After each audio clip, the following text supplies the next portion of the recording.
क्या आपने कभी गौर किया है, जब दो लोग लड़ते हैं तो असली ताकतवर कौन होता है? वो नहीं जो जोर जोर से चिल्ला रहा होता है, वो नहीं जो गाली गलौज कर रहा होता है। असली ताकतवर वही होता है जो चुप रहता है। जी हाँ दोस्तों, आज हम बात करने वाले हैं एक ऐसी स्किल के बारे में जिससे सीखकर आप अपनी लाइफ को पूरी तरह से बदल सकते हैं। आज की बात है चुप्पी की बात। मुझे याद है जब मैं कॉलेज में था, हमारे हॉस्टल में एक रूम में था राजू।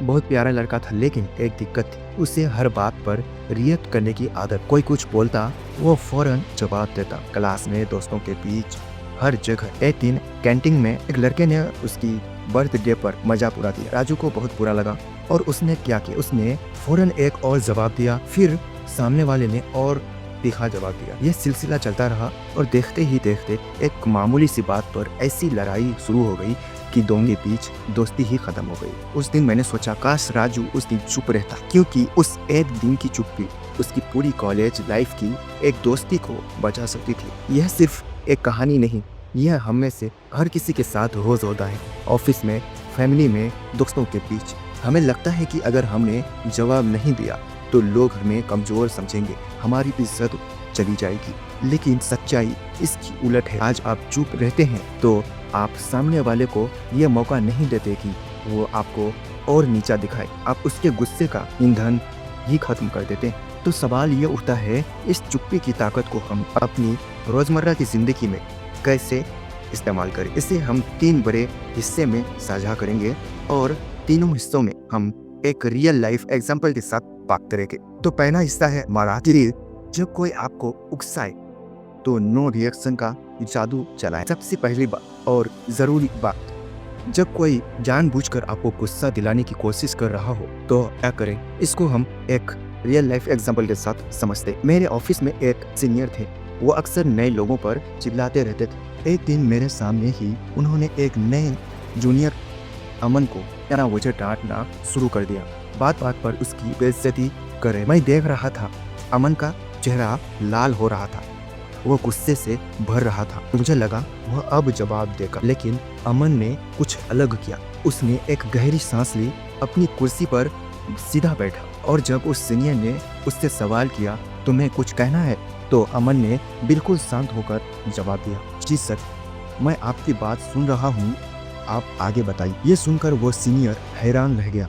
उसके पास बोलने को कुछ बचा ही नहीं। उसकी पूरी फाइटिंग एनर्जी बर्बाद हो गई। क्या हुआ अगले दिन? वही सीनियर खुद अमन के पास आया और उससे नॉर्मल बात करने लगा। इस स्थिति के लिए प्रैक्टिकल टिप्स बताता हूँ। नंबर 1, सांसों का शील्ड बनाओ। जब भी गुस्सा आए तुरंत 5 सेकेंड के लिए आंखें बंद करके गहरी सांस लो। ये आपका मेंटल शील्ड है, मुस्कुराहट का गुप्त हथियार। चुप रहते हुए हल्की सी मुस्कुराहट बनाए रखो, ये सामने वाले को और भी ज्यादा कंफ्यूज कर देगी।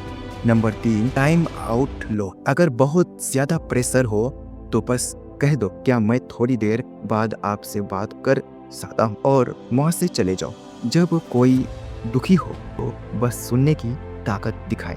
हमारी सबसे महत्वपूर्ण स्थिति, जब आपका कोई अपना, कोई दोस्त या फैमिली मेंबर दुखी हो, हमारी सबसे बड़ी गलती यह होती है कि हम सुनने के बजाय तुरंत उपदेश देने लगते हैं। तो चलिए इसे भी हम एक रियल लाइफ एग्जाम्पल के साथ समझते। मेरी एक दोस्त है प्रिया, उसकी माँ लंबी बीमारी के बाद चल बसी। जब मैं उससे मिलने गया तो वो बहुत रो रही थी। मेरे मन में कितने ही शब्द आए, रो मत, सब ठीक हो जाएगा, तुम्हारी माँ तुम्हें देख रही हो। लेकिन मैंने कुछ नहीं बोला। मैं बस उसके पास बैठ गया, उसका हाथ थाम लिया और चुपचाप उसे रोने दिया।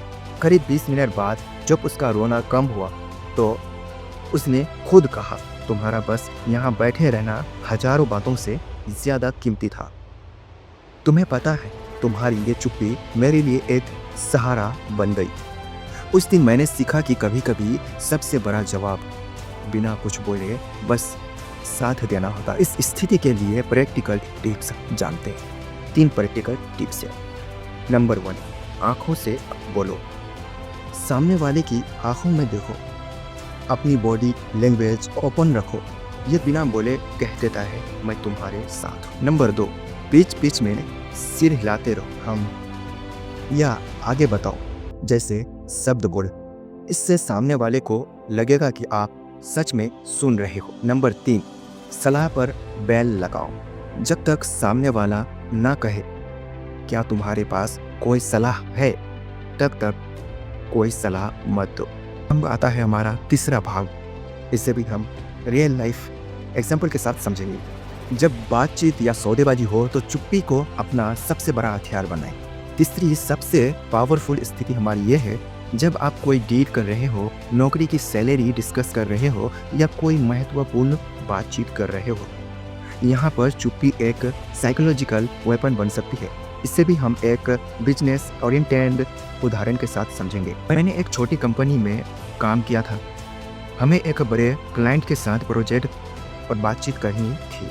क्लाइंट हमारी कीमत सुनकर बोला, ये तो बहुत ज़्यादा है, हमें इससे आधे दाम में दूसरी कंपनी मिल सकती है।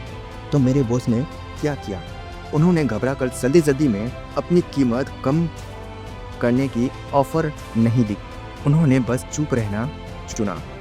वो क्लाइंट की आंखों में देखते रहे, एक हल्की सी मुस्कान के साथ। 10 सेकंड की चुप्पी के बाद वही क्लाइंट खुद बोला, ठीक है, अगर आप डिलीवरी का टाइम 2 दिन कर दें तो मैं यही कीमत मानने को तैयार। हमने ना सिर्फ अपनी पूरी कीमत पाली बल्कि क्लाइंट ने खुद भी एक बेहतर डील का ऑफर दे दिया। यह है चुप्पी की ताकत। स्थिति के लिए प्रैक्टिकल टिप्स के साथ जानेंगे इसीलिए। तो हमारा पहला टिप्स है, अपनी बात कहने के बाद हमेशा 3 से 5 सेकंड का पॉज लो। जल्दबाजी मत दिखाओ। दूसरी बात, चुप्पी को अजीब मत समझो, उसे एक ताकत की तरह इस्तेमाल करो। जो व्यक्ति चुप्पी में कंफर्टेबल होता है वही जीतता है। तीसरी बात, चुप रहकर आप सामने वाले की बॉडी लैंग्वेज अच्छे से ऑब्जर्व कर सकते हो। यही जानकारी आपकी जीत तय करती है। और आखिरी बात, आज हमने सीखा कि चुप्पी कमजोरी नहीं, एक स्ट्रेटजी है। उकसावे में चुप्पी आपकी शांति की रक्षा करती है। दुख में चुप्पी आपकी हमदर्दी दिखाती है। बातचीत में चुप्पी आपके आत्मविश्वास को दिखाती है। याद रखिए, समुद्र की गहराई उसके शोर से नहीं, उसकी खामोशी से पता चलती है। आप भी अपने अंदर के उस समुद्र को पहचानिए। ज़रूरत पड़ने पर बोलिए, लेकिन चुप रहने की ताकत को कभी कम मत समझिए। बोलोगे तो लोग बहस करेंगे, चुप रहोगे तो लोग खुद ब खुद समझ जाएंगे।